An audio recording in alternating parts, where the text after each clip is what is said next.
Vamos lá. Êxodo 17, versículo 1 até o 7. Toda a comunidade de Israel partiu do deserto de Sim, andando de um lugar para outro, conforme a ordem do Senhor, e acamparam em Refidim, mas lá não havia água para beber. E por essa razão, queixaram-se a Moisés e exigiram, dizendo: dê-nos água para beber. E Moisés respondeu: por que se queixam a mim? Por que põem o Senhor à prova? Mas o povo estava sedento e reclamou a Moisés: por que você nos tirou do Egito?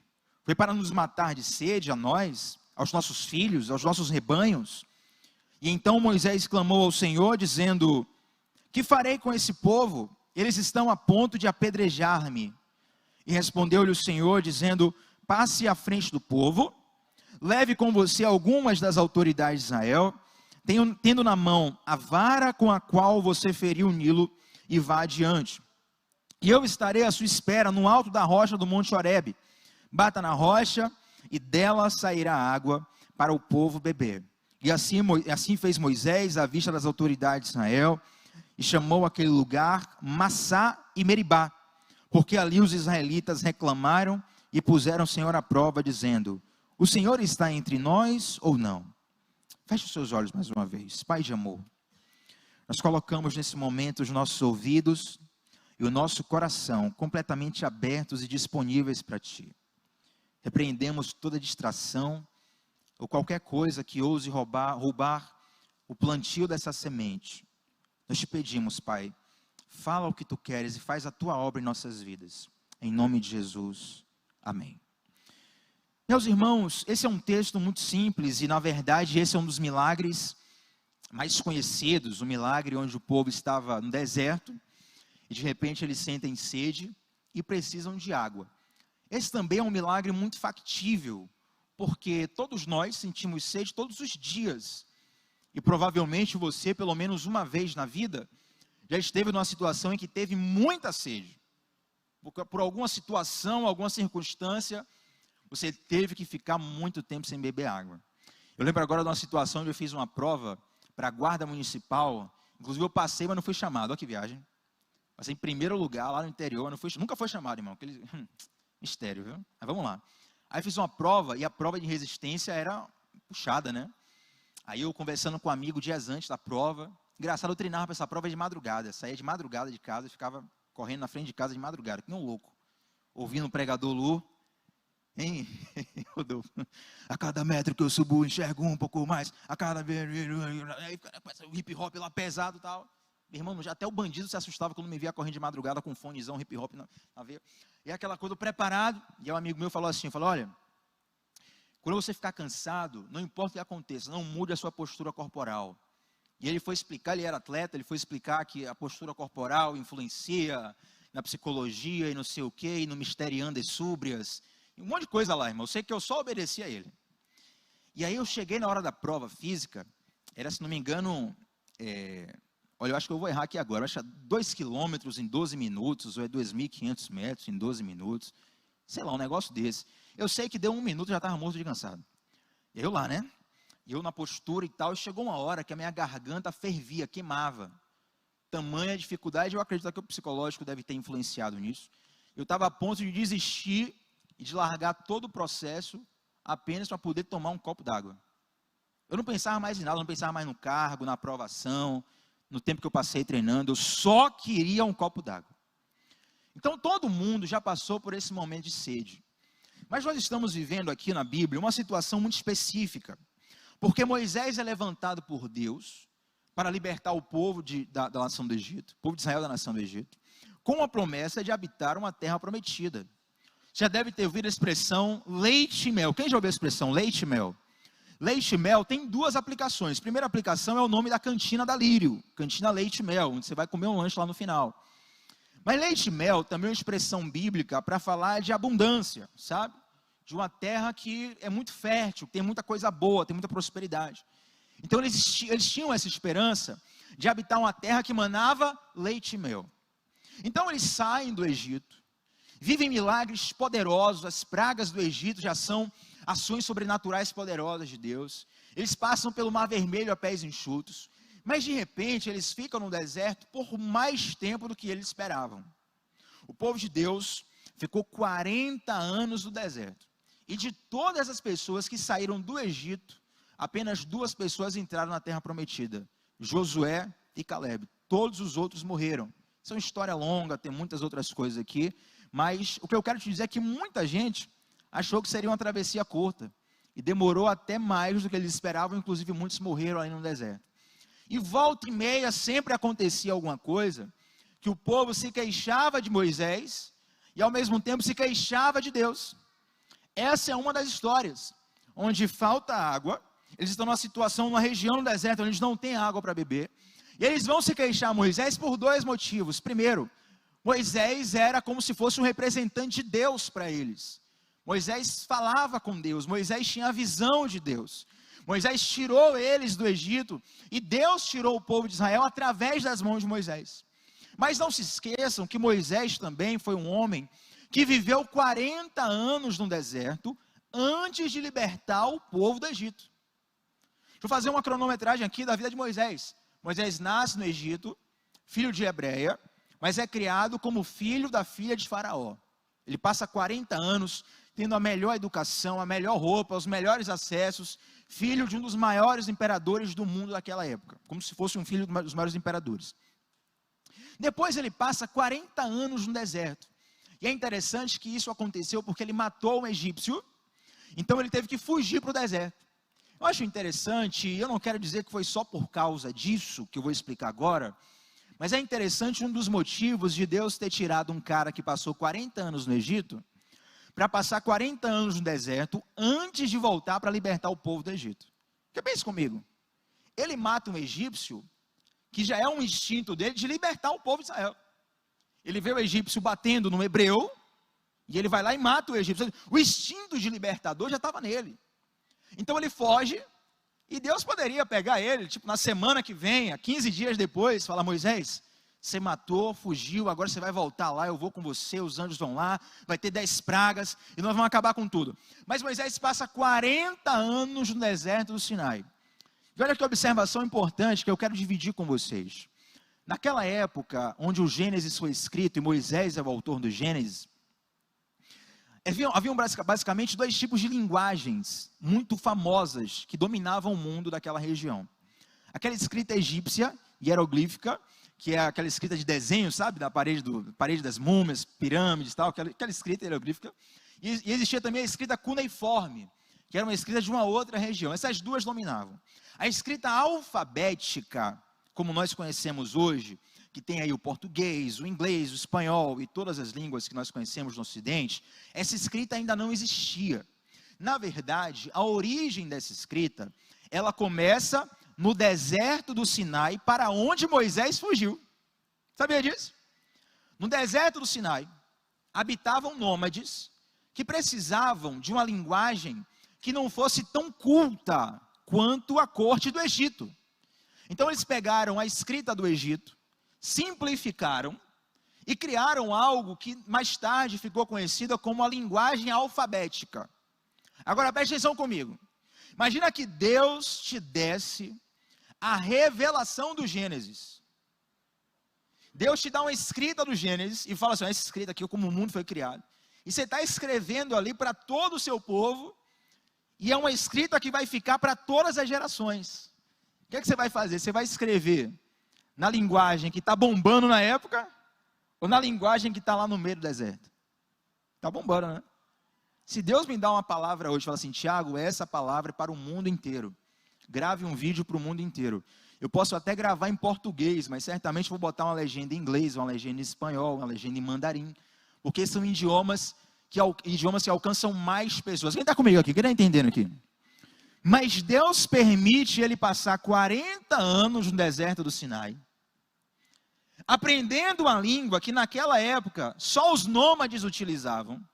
Então ele vai, depois liberta o povo do Egito com 80 anos, vai para o deserto, e dos 80 aos 120 anos, não sei quando, ele escreve o Gênesis, na linguagem do deserto do Sinai. Uma linguagem que depois foi da origem à escrita alfabética, e por isso nós temos acesso a esse livro aqui que nós estamos lendo agora. Perceba que a linguagem egípcia, hieroglífica, a linguagem escrita cuneiforme, elas sumiram do mapa.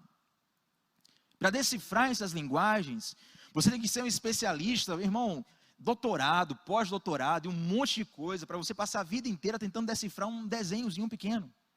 Porque essas linguagens se perderam. O que eu quero te dizer é que muitas vezes um lugar onde Deus nos coloca, que a gente acha que está perdendo, que a gente acha que está ficando para trás, você não está entendendo, mas Deus sabe o lugar exato onde Ele te coloca. Deus sabe o lugar exato onde Ele te coloca.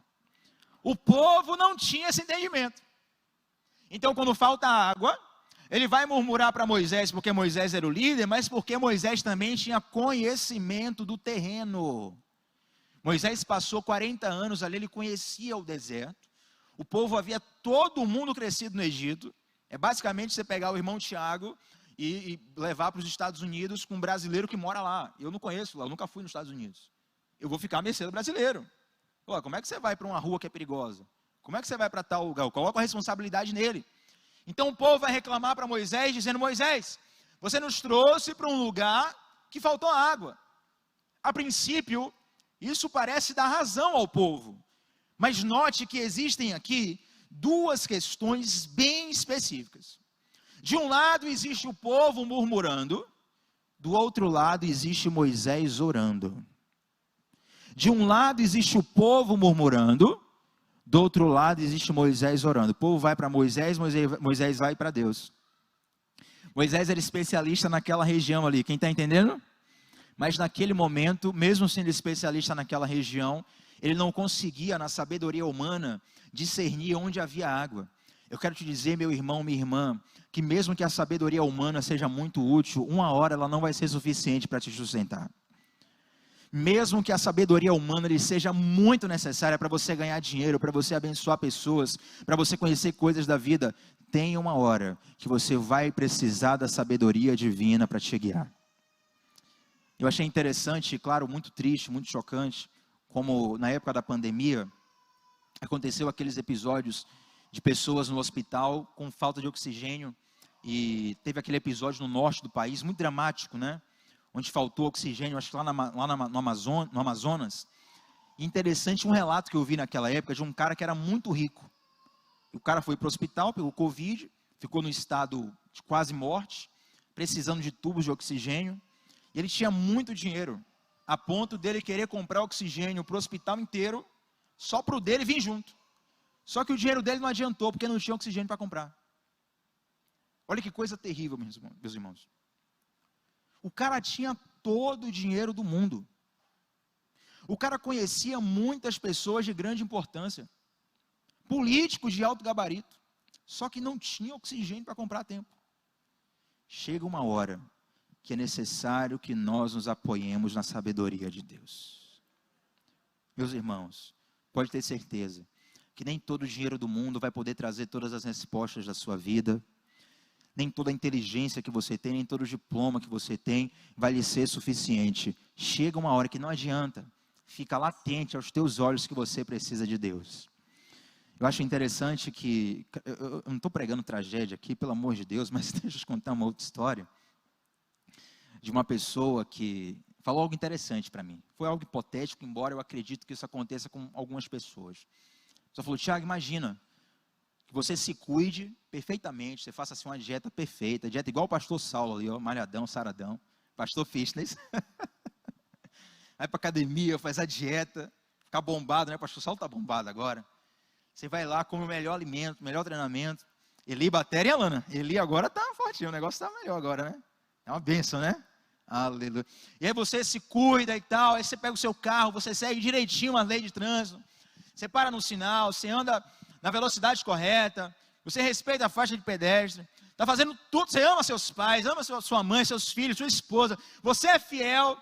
Aí você para na sinaleira e do outro lado vem um maluco, cheio de álcool no juízo, com um acidente, atravessa o carro, bum, bateu no seu carro, morreu, acabou.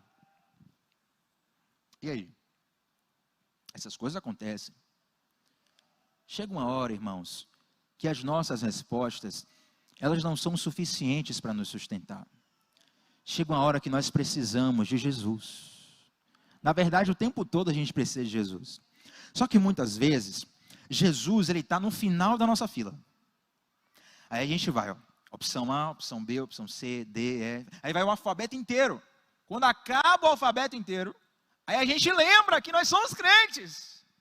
Que nós temos Jesus.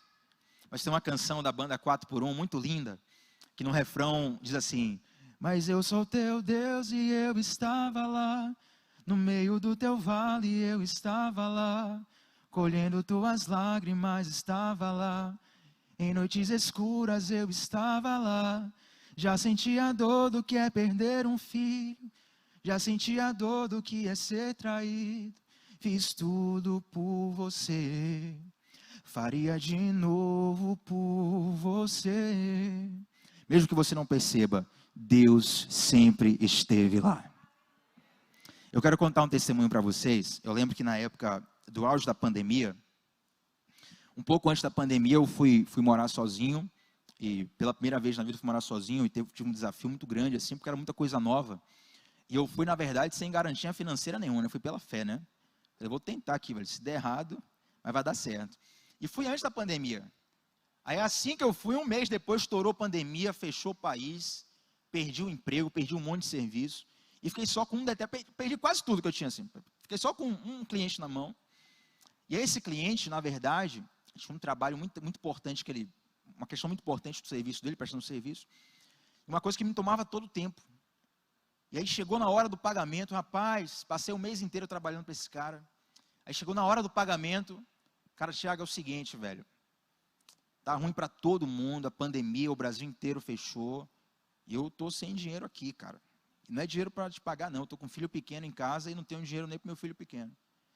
E ao mesmo tempo que eu fiquei compadecido dele, porque eu conheço ele, sei que ele não fez isso por mau caratismo, eu fiquei também chateado, né? Porque, poxa, amanhã miojo vai acabar aqui em casa, viu, irmão? Ele tem que me pagar, tem que fazer alguma coisa aí. E o cara falou: Thiago, não tem como te pagar. E para ser sincero, no momento me veio assim uma indignação, uma insatisfação, que deu vontade de jogar tudo para cima. E o serviço que eu prestava para ele, se eu jogasse para cima, dava ruim para ele também. Estava tudo na minha mão, irmãos. Aí deu aquele ímpeto, né? Joga tudo para cima também, se vinga dele. Faz ele sentir a dor que você sentiu. E nesse momento eu fui orar ao Senhor. Fui orar a Deus. E orando a Deus, meio indignado, meio chateado, dizendo: Senhor, teu servo. Crente na prova, irmão, começa logo a orar a palavra de Deus. Tua palavra diz que nunca vi um justo desamparado, nem sua descendência mendigar o pão. Nem minha gata tem ração aqui para comer, Senhor. Olha, os animais, cadê? O Senhor falou que sustenta aí as aves do campo, os gatos da minha casa. E a gente começa a orar, eu meio indignado, e meio desesperado, e meio chateado. E de repente eu senti uma resposta de Deus. E deixa eu te falar, você precisa orar. Tiago, o quanto que eu tenho que orar? Daria uma pregação isso aqui, mas deixa eu abrir um parêntese. Você tem que orar ou até sentir uma resposta de Deus, ou você tem que orar como se fosse a meia vida de um remédio, sabe? Tem remédio que você toma de 24 em 24 horas, quem está entendendo? Tem remédio que você toma de 8 em 8, amém? Tem situações da sua vida que você vai lá, ora uma vez no dia e está tranquilo. Tem situação, meu irmão, que você ora, dá aquela calma, aquela paz, mas você vai vivendo, 3 horas depois já está aflito de novo. É a meia vida da oração, quem está entendendo aqui? Você tem que ter esse discernimento na sua vida de oração. Então eu fui lá orando, até que Deus me deu uma resposta. Deus me falou uma frase, falou assim, ó: trabalhe que eu vou te pagar. Que coisa louca, irmãos. Na minha mente, inicialmente, parecia como se fosse, bom, deve ser alguma mensagem de autoajuda que eu ouvi, isso brotou do inconsciente. Ou então, sabe aquelas mensagens que a nossa própria mente constrói para a gente não desistir? Né? Sempre uma luz no fim do túnel. Aí ele falou: esse trabalho que eu vou te pagar. Só que essa palavra, ela veio no meu coração, ao mesmo passo que me assustou, depois ela me trouxe paz. O que Deus estava fazendo é o seguinte: se você jogar tudo para cima, além de você não receber, que você já não vai receber mesmo, você ainda vai dar mau testemunho. Isso ficou no meu coração. Você vai dar um péssimo testemunho. Trabalhe que eu vou te pagar. Rapaz, meio da pandemia, mundo fechado, cara. Tinha tomado esse baque aí. Trabalhe que eu vou te pagar. Fui lá, trabalhei, passei a noite inteira fazendo o que tinha que fazer. Aí entreguei o serviço para o rapaz, deu tudo certo. Tudo certo, ele não me pagou, deu tudo certo. Não me pagou. Veio pagar bem depois. Não me pagou, ele já tinha falado, eu falei: não, mas mesmo assim eu vou fazer o meu trabalho. Eu fiz o trabalho, entreguei para ele e fiquei com aquela cara de tacho em casa. Parado, eu e a minha gata lá, irmãos, que era filhote ainda na pandemia. Eu sem comida e ela sem ração. Na verdade, eu tinha R$3. Eu peguei os R$3 e falei, comprei 3 pacotes de miojo, sério mesmo. Se minha mãe estiver vendo aí, acho que é a primeira vez que ela está sabendo disso. Tinha R$3, comprei 3 pacotes de miojo, falei, não, Deus tem 3 dias para fazer um milagre. Deu uma contagem regressiva para Deus, né? Eu tenho 3 miojos, como um miojo cada dia, bebo água, tem 3 dias. Depois de 3 dias, eu vou morrer e ressuscitar, que nem Jesus. E aí, irmãos, 3 pacotes de miojo em casa, sem dinheiro, só água. A gata tinha um restinho de ração. E aí, no meio desses 3 dias, queridos, do nada, não me pergunte como foi, que eu nem sei como foi. Uma pessoa que eu não tinha contato há muito tempo, pessoa distante, geograficamente e distante no sentido de relacionamento, né? A pessoa não tinha contato mais com a pessoa. Só do nada, chegou a mensagem no WhatsApp. Estou fazendo sinal assim, mas é mensagem no WhatsApp. Irmão Tiago, paz e graça. Ô querido, paz e graça, tudo bem? Faz o seguinte, irmão Tiago, me manda teus dados bancários aí e nem pergunta o motivo, porque foi Deus que mandou fazer, só obedeça. Rapaz. Aí eu na hora, né? Tiago Batista, Banco do Brasil, conta tal, agência tal, não sei o quê, falando. Deus te use, querido. A pessoa mandou um valor. Irmão, digo a você, esse valor foi muitas vezes mais o valor do serviço que eu iria receber. Porque Deus sempre esteve lá. Aí quando a pessoa mandou, eu que lembrei da mensagem, da palavra que Deus colocou no meu coração. Trabalhe que eu vou te pagar. Eu quero te dizer uma coisa, os homens podem falhar com você, mas o nosso Deus nunca falha. O povo de Israel estava ali no deserto, faltou água, eles vão para Moisés, figura A, o povo de Israel murmurando, figura B, Moisés orando. Para quem que Deus respondeu? Hã? Fala alto aí, crente. Porque Deus não responde a quem murmura, Deus responde a quem ora. Quem recebe a palavra de revelação não é quem murmura, é quem ora. Todas as vezes que você estiver diante de um desafio, você estará diante dessas duas opções, ou murmurar ou orar. Posso te garantir que murmurar primeiro é perda de tempo, perda de energia e ainda vai gerar algo ruim no teu coração. Mas orar é colocar a realidade nas mãos do Deus que cria a realidade. Orar tem a ver com muitas coisas, dentre elas, chamar a intervenção de Deus para uma situação. O que é que nós fizemos aqui antes de começar a palavra? Nós oramos por cura. Talvez você tenha orado por alguém que eu não conheço, mas nós estamos orando juntos aqui, e quando nós oramos, nós estamos clamando pela intervenção de Deus naquela causa. E pode ter certeza, queridos, onde há um homem para orar, há um Deus que está no céu para ouvir. Sempre que houver alguém disposto a orar, há um Deus no céu disposto a ouvir. Amém? Então o povo vai, murmura, Moisés vai orar, e Deus faz isso, e é interessante que isso nos dá uma lição muito clara. Muitas vezes, eu não sei por que motivo, tem vários motivos, não cabe a gente aprofundar aqui, mas muitas vezes nós temos os sofrimentos e as situações difíceis como coisas que nós precisamos evitar de todo jeito. Para ser sincero, até aí tudo bem, né? Você é um pai de família, tem filho para sustentar, tudo bem você evitar uma situação ruim. Você tem um casamento, tudo bem você evitar uma situação ruim. Mas o problema é você achar que toda situação ruim é falta de Deus. Quando na verdade, você precisa enxergar qualquer circunstância ruim como uma plataforma para viver o extraordinário de Deus. Quantos aqui querem viver os milagres de Deus? Só que milagre diz respeito a algo que é impossível ao homem. Muitos querem viver os milagres, mas não querem viver as situações do impossível. Quem está entendendo? Todas as vezes, querido, que você estiver numa situação ruim, não entenda isso como uma plataforma para te destruir. Celebre, porque o deserto é o cenário onde Deus vai fazer coisas marcantes na sua vida. Eu coloquei um post recentemente no Instagram, e o título é mais ou menos assim, 5 coisas que eu aprendi no deserto, sobre o deserto. E uma pessoa veio comentar comigo, assim, no privado, falando, eu coloquei, celebre, se você estiver no deserto, celebre. Porque deserto é lugar de milagre, deserto é lugar de provisão. A pessoa colocou, olha, está difícil celebrar, viu? Mas a nossa celebração, ela tem em conta não uma circunstância, ela tem em conta uma pessoa. A nossa celebração, ela não tem em conta as circunstâncias, ela tem em conta uma pessoa. Quer ver quem aprendeu isso direitinho? Quem entendeu isso direitinho? Cassiane. Aí ela faz aquela canção, né? Deus não rejeita a oração, oração é alimento. Nunca vi um justo sem resposta. Chega na parte. Então louve, simplesmente louve. Tá chorando, louve. Precisando, louve. Tá sofrendo, louve. Seu louvor invade os... E é incrível, cara, quando você vai cantando esses versos. E normalmente a gente sempre está passando por uma situação ruim, algum desafio na vida, alguma coisa a gente está passando, a gente vai cantando esses versos. Eu não sei com você acontece isso, mas comigo começa a vir como se fosse uma força do alto, um renovo do alto. Por quê? Porque esses versos, essa poesia, ela vai tirando os meus olhos das circunstâncias e vai colocando os meus olhos numa pessoa. É como o salmista Davi, diante da guerra, ele escreve: eleva os meus olhos para os montes, de onde me virá o socorro? O meu socorro vem do Senhor que fez os céus e a terra. Olha que detalhe interessante. O meu socorro vem do... Não, vocês estão dormindo, é sério? Meu socorro vem do... Não, sério, respira. Tem uns microfones aqui, ó, perto da caixa, tá vendo? Direita e esquerda. Quando vocês falam, o pessoal que está em casa ouve também. Então respira, né? Vai comigo, irmão, sério, comigo, assim, respira, expira. Ah, maravilha. Ainda bem que não pegou o catarro aqui no microfone. No 3, nós vamos falar.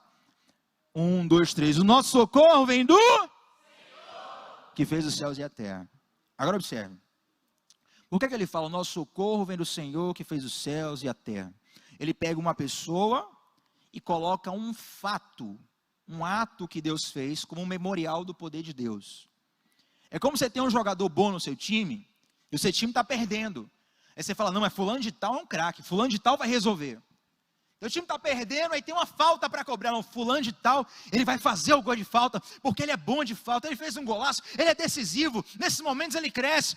Porque Davi fala, o meu socorro vem do Senhor que fez os céus e a terra. Porque o relato da criação está assim, ó. No princípio criou Deus os céus e a terra era sem forma e vazia. O que é que Davi quer dizer com isso? Ele se lembra de um Deus que pegou uma terra que era sem forma, uma terra que era vazia, um estado de completo caos, e do caos Deus faz a ordem. Eu quero que você olhe para a confusão que há na tua vida, para a circunstância difícil que há na tua vida, e saiba que todo o caos fica debaixo da palavra de Deus, e o seu Deus, o meu Deus, o nosso Deus é poderoso para dar ordem a esse caos. Aí Deus fala para Moisés assim, ó, pega os líderes e vai lá para cadê, rapaz? Versículo, ei Jesus, respondeu-lhe o Senhor, versículo 5, aleluia, passe à frente do povo, leve com você algumas autoridades de Israel, tenha na mão a vara com a qual você feriu o Nilo e vá adiante. Eu estarei com você, eu estarei à sua espera no alto da rocha do Monte Horebe. Pronto, era o Monte Horebe que eu queria achar aqui. Interessante, olha só. Interessante. Que Deus fala com Moisés, Moisés, pega a sua vara e vai. Essa vara de Moisés era uma vara, era um objeto que já havia, era como, além de um objeto de autoridade, eu poderia falar muitas coisas aqui sobre essa vara, mas além de tudo, era uma espécie de memorial, porque através daquela vara, Moisés já havia feito muitos milagres da parte de Deus, entende? Eu, por exemplo, estou pregando aqui com a Bíblia nova, eu tirei o plástico dessa Bíblia ali agora, antes de subir para pregar, então essa Bíblia é nova, mas se eu estivesse com minha Bíblia de criança aqui, eu tenho uma Bíblia lá em casa, Bíblia de estudo pentecostal. O irmão me deu, minha primeira Bíblia de estudo. E ela cheia de adesivo, cheia de não sei o que. Na verdade, assim, na lateral dela, irmão, é um monte de durex. Já está toda rasgada, já muito usada. Mas é interessante, a Bíblia está toda descartável, não serve para nada. Está lá na estante, não dá nem para ler direito, que as folhas estão soltando. Mas ela fica ali como memorial. E às vezes quando eu saio para pregar, que eu vou escolher a Bíblia, que eu vou sair para poder ir para a igreja, eu olho para ela e ela me lembra muitas coisas que eu vivi com Deus naquela época. Todo mundo tem algo assim, uma Bíblia, uma roupa, uma pessoa, uma música. Vocês têm um louvor de antigamente, já tem 10 anos, 15 anos que não canta. E aí quando canta aquele louvor, você se lembra de coisas que você vive em Deus. Quem tem uma música assim, gente? Quem tem uma música assim? Às vezes tem várias, né? Então isso são memoriais. Quando Deus fala para Moisés, Moisés, pega a tua vara e vai para o lugar que eu vou te mostrar para você fazer isso e aquilo. Você tem que entender que você precisa, nos momentos de desafio, resgatar os memoriais de Deus na sua vida. Isso é um exercício pedagógico, que o profeta Jeremias inclusive fala. Eu quero trazer à memória aquilo que me dá esperança. Você precisa exercitar isso. Mas Tiago, isso é o quê? Exercício de coach, de automotivação? Meu irmão, não sei. Eu sei que está na palavra, eu sei que funciona. Todas as vezes que você estiver diante de um desafio para o qual você não tem respostas, você tem um Deus que tem respostas, e todo mundo pode olhar para a sua história e saber que em algum momento a mão de Deus esteve lá. Tem uma canção do Sérgio Lopes, chamada Tente Lembrar. Eu não lembro agora o início, acho que quando a gente não esquece o que passou, não guarda o coração. Aí vem assim, ó, bate um desespero com a agonia. Bora pro refrão, né? Vamos ajudar, né? Aí eu sei que no refrão, ele vai falando de um monte de coisa ruim e tal. Ele chega no refrão e vai assim, ó. Tente lembrar, se alguma vez Jesus te abandonou. Tente lembrar, quantas vezes ele já te levantou. Conhece essa, Saulo? Conhece essa música? Cara, olha, essa música, eu não botei no louvor ainda. Se eu botar, eu vou chorar. Aí eu botar música nova, entre aspas, né? Eu vou chorar, a igreja não vai saber levar. Então vai ficar um negócio estranho, né? Deixa eu lembrar, porque eu vou começar a lembrar de várias coisas. Essa é uma das músicas. Tente lembrar na sua história, se alguma vez Jesus te abandonou. Tente lembrar na sua história quantas vezes Ele já te levantou. Uma outra coisa é que o milagre, ele vem depois de um passo de fé. Observe, o povo está com sede. De repente Moisés vai orar. Aí Deus manda Moisés ir para um lugar tal. Pega a tua vara e vai lá para o Monte Horebe, lá eu vou falar com você. Que interessante isso, né? Porque muitas vezes, o que nos separa do milagre, irmão, entenda isso em nome de Jesus. Não é uma fala bonita, não é uma colocação vocal para ficar marcado, para você dar um glória. Não é isso, eu quero, guarde no seu coração isso aqui em nome de Jesus. Muitas vezes, o que te separa de viver o extraordinário de Deus, o milagre que Deus tem na sua vida, não é Satanás, não é o inferno, não são, sabe? É a tua falta de obediência. Moisés vai orar, Senhor, faltou água, o povo está aqui dizendo que vai me matar. Aí Deus fala, pega a tua vara e vai para o lugar tal, e lá eu vou te falar o que é que você tem que fazer. Entendeu o passo de fé? Se fosse eu, não sei você pode ser mais crente do que eu, mas se fosse eu ia falar, Senhor, porque você não entendeu direito, tipo, eu posso ir lá depois, mas tipo, se eu for lá, arriscado o povo até me matar no meio do caminho. Você pode pelo menos fazer uma chuva, depois que chover eu vou lá, eu fico lá, eu monto uma casa lá, Senhor, mas uma chuva urgente, calma. Muitas vezes o que nos separa dos milagres não é Satanás, não é o inferno, mas é a nossa falta de obediência. Às vezes a gente chega diante de Deus já nas últimas, e aí Deus pede mais uma coisa para a gente.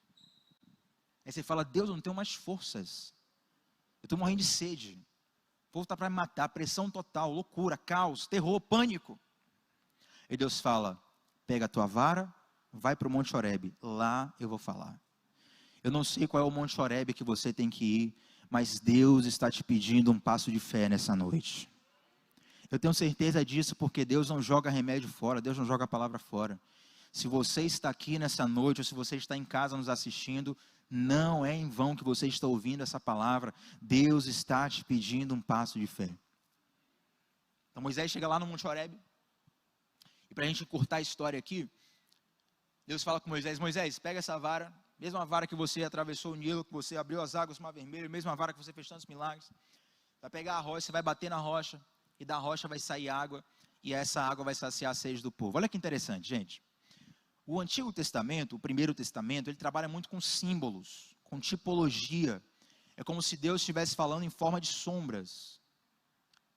O livro de Hebreus, a carta aos Hebreus, fala muito isso. Antigamente Deus falava por meio dos profetas, mas hoje aprove ele falar através do Filho. Então muitos episódios do Antigo Testamento são símbolos de Cristo. São símbolos da obra de Deus no seu povo. Olha que figura interessante. O povo está no deserto, com sede, perto de morrer. Deus fala para Moisés ir lá, ferir a rocha, e a rocha ferida vai saciar a sede do povo. Quem foi a pedra fundamental que foi ferida para saciar a nossa sede? Você está entendendo? O que eu quero te dizer não é apenas uma curiosidade teológica. É você entender que da mesma forma que Cristo está escondido, mas presente nessa história, muitas vezes, sem você perceber, Cristo está presente e atuante na sua vida. Você tem que aprender a perceber os sinais de Deus. Você precisa aprender a discernir os sinais de Deus. Naquele momento, Moisés bate, fere a rocha, sai água, e todo o povo é saciado ali. Eu não sei se você já viu rocha, já viu água sair de rocha aí, gente? Alguém aí? Eu morei numa cidade chamada Conceição do Jacuípe. O nome já diz, Conceição, nascimento do rio Jacuípe. E tem um ponto turístico lá, né? Na verdade, não é nem ponto turístico, vai ser um lugar meio estranho até. Mas tem a fonte lá. Ponto turístico de Berimbau. Quem é de Berimbau está no chat e está me ouvindo? Ponto turístico de Berimbau, a fonte do rio. Aí chega lá, tem uma pedra para guardar a fonte, ou seja, uma construção para guardar a fonte. E a água brota lá, eu não sei de onde a água brota, não sei de onde a água nasce. Mas eu nunca vi água sair de pedra. O que eu quero te dizer é que Deus pode trazer respostas de lugares que você nem imagina. Deus pode trazer respostas de um lugar que você nem imagina. Não subestime o seu Deus. Olha para a pessoa que está do seu lado, só para não dormir aí. Não subestime o seu Deus. Querido, eu quero te dizer uma coisa. Muitas vezes nós estamos como o povo de Deus no deserto, onde nós olhamos ao redor e parece que a resposta nem está próxima. E talvez a resposta nem esteja próxima, mas Deus está próximo e Deus tem resposta para tudo, amém?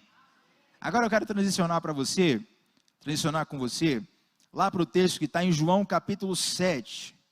João 7, versículo 37. João 7, versículo 37. Abre comigo aí.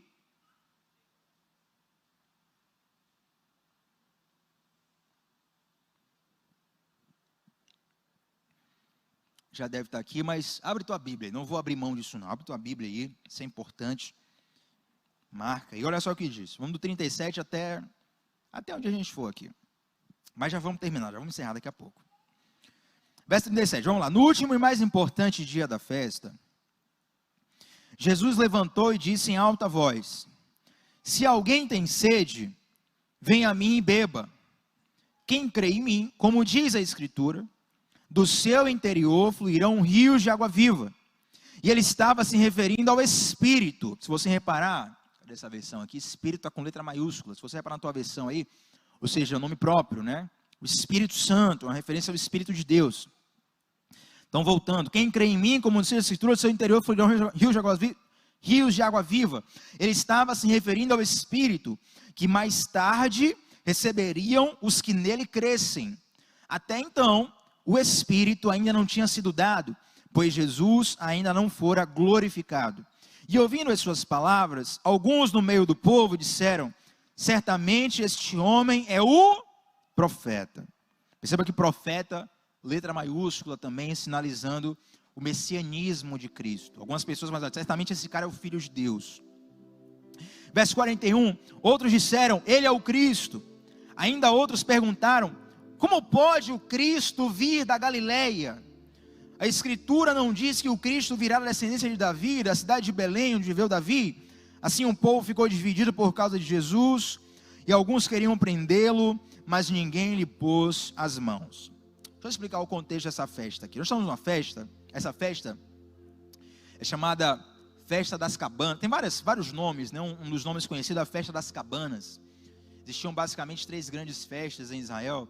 Nessa festa das cabanas, até hoje deve ser assim lá em Israel, as pessoas saíam durante 7 dias de suas casas e moravam, todo mundo, irmão, todo mundo morava em cabanas, no meio da rua. Imagina que bacana, né? Seria legal aqui no Brasil, né? Todo mundo sair de sua casa e acampar no meio da rua. 7 dias. Tiago, para que eles faziam isso? Para poder lembrar do que Deus havia feito ao povo lá no deserto. De como Deus sustentou o povo, mesmo quando o povo não tinha morada fixa. Quem está entendendo aqui? Mas existe um símbolo também futuro para essa festa. Não é só uma lembrança do passado, mas é uma esperança do futuro. Porque isso também representa um dia em que o Messias habitará plenamente no meio do seu povo.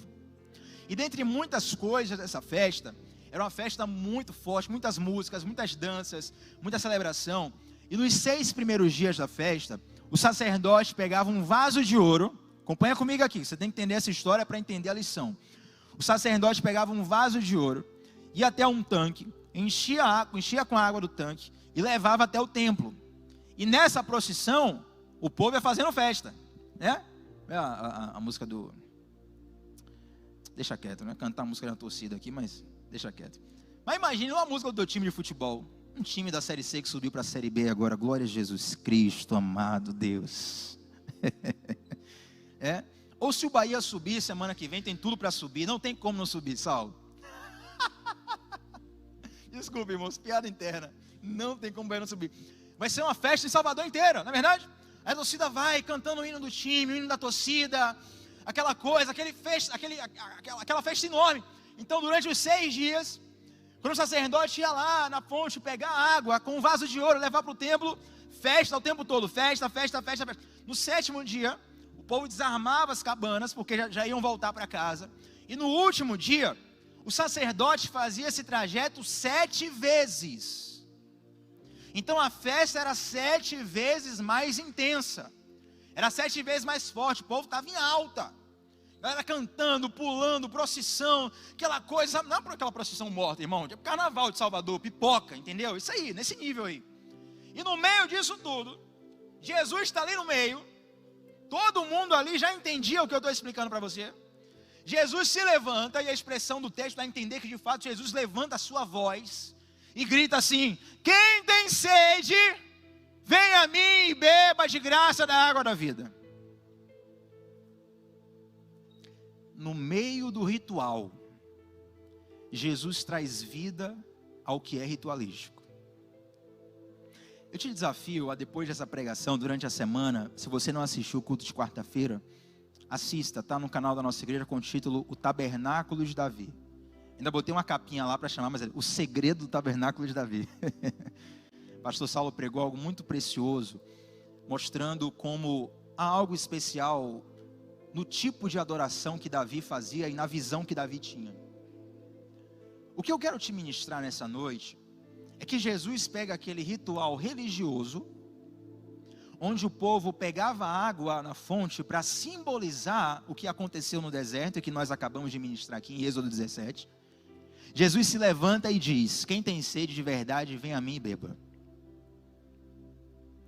O que você acha que é só uma religião, que é só uma instituição, que é só uma igreja, que é só um CNPJ, que é só uma resposta do IBGE, querido, existe um Deus que é vivo, que é verdadeiro e que quer de fato se relacionar com você.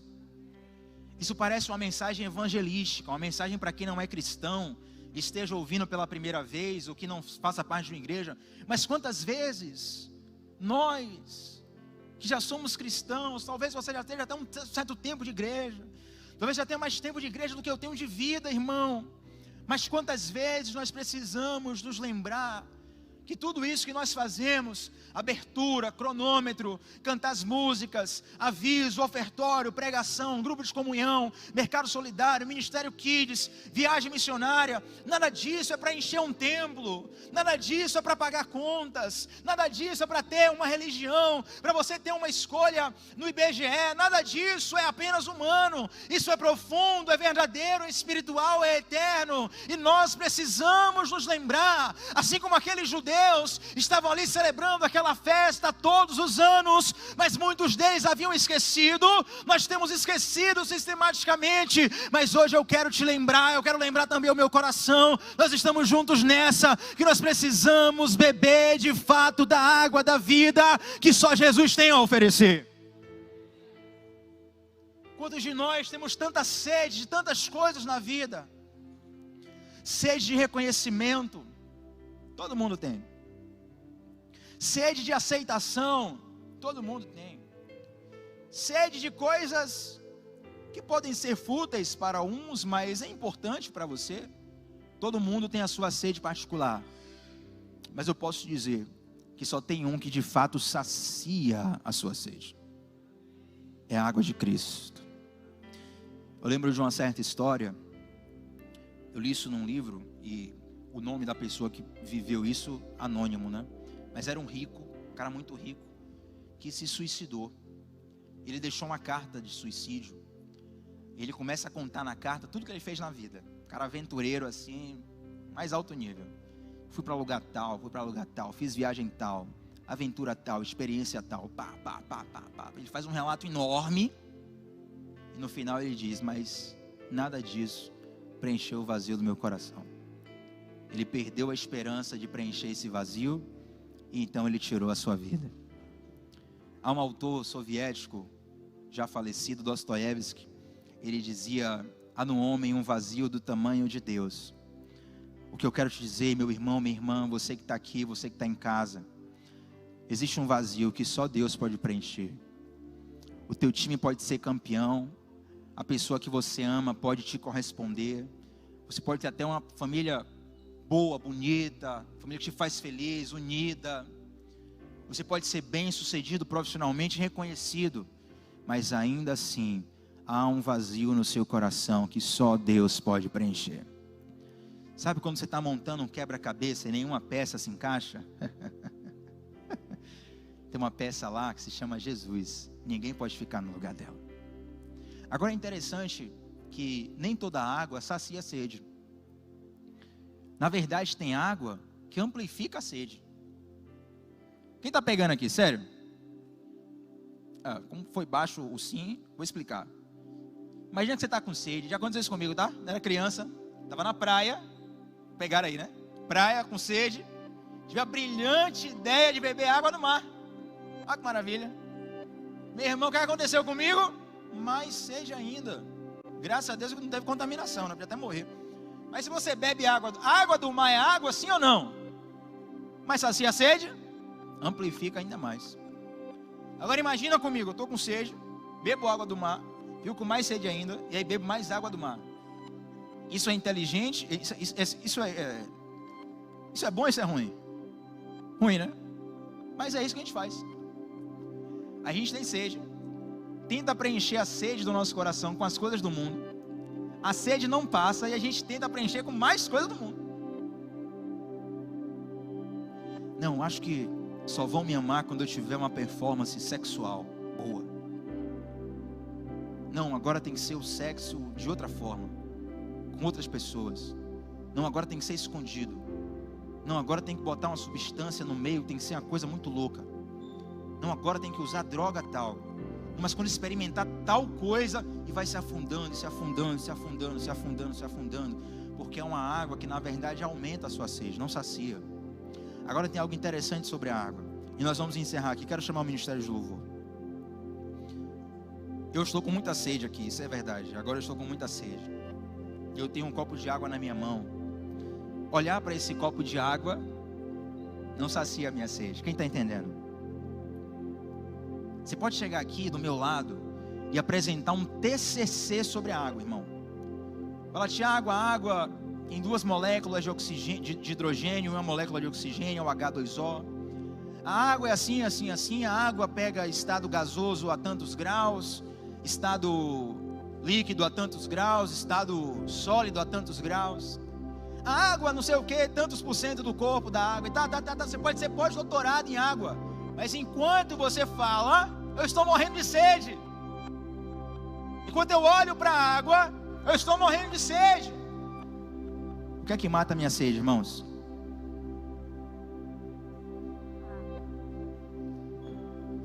você tem que ter uma experiência com Jesus.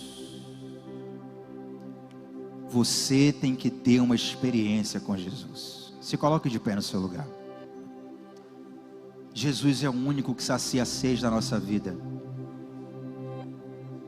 No deserto da nossa caminhada, Jesus é o único que sacia a sede da nossa vida.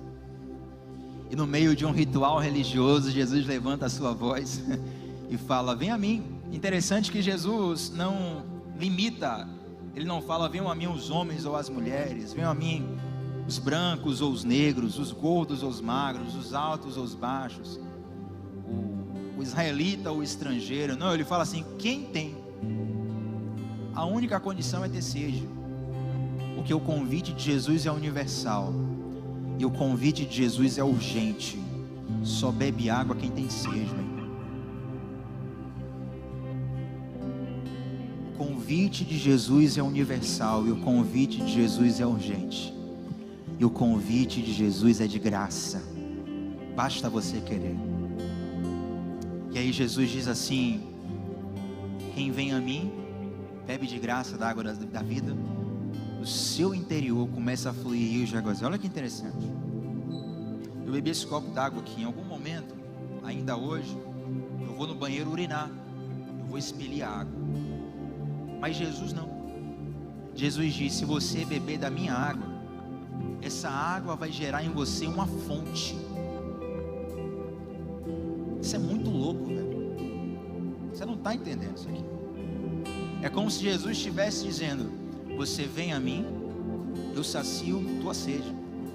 Agora eu vou te fazer uma fonte, para que quando as pessoas forem até você, elas vão saciar a sede delas através da sua vida. Feche os seus olhos nesse lugar. O Ministério de Louvor vai entoar uma canção. Eu gostaria que você colocasse a mão no seu coração. Coloque a mão no seu coração. Coloque a mão no seu coração. Feche os seus olhos e aproveite essa canção para se relacionar com Jesus, a água da vida.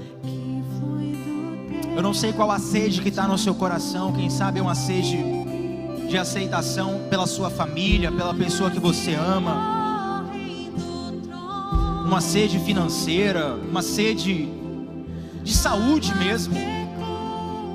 Eu não sei, meu irmão, minha irmã, mas eu sei que Jesus pode saciar todo tipo de sede que você tiver.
Nesse momento, por todos que estão aqui, aqueles que estão em casa assistindo online, eu oro, Pai, para que o teu povo tenha de fato uma experiência contigo. Começar por mim, ó Deus, e a todos os que não se sentem nada, se sentem afastados demais, pequenos demais, fracos demais. Eu oro, Deus, para que neles caia uma consciência de que o Senhor está disponível. Que assim, ó Deus, como ter um conhecimento sobre um copo de água não sacia a nossa sede, apenas ouvir falar do Teu nome não sacia a sede da nossa alma.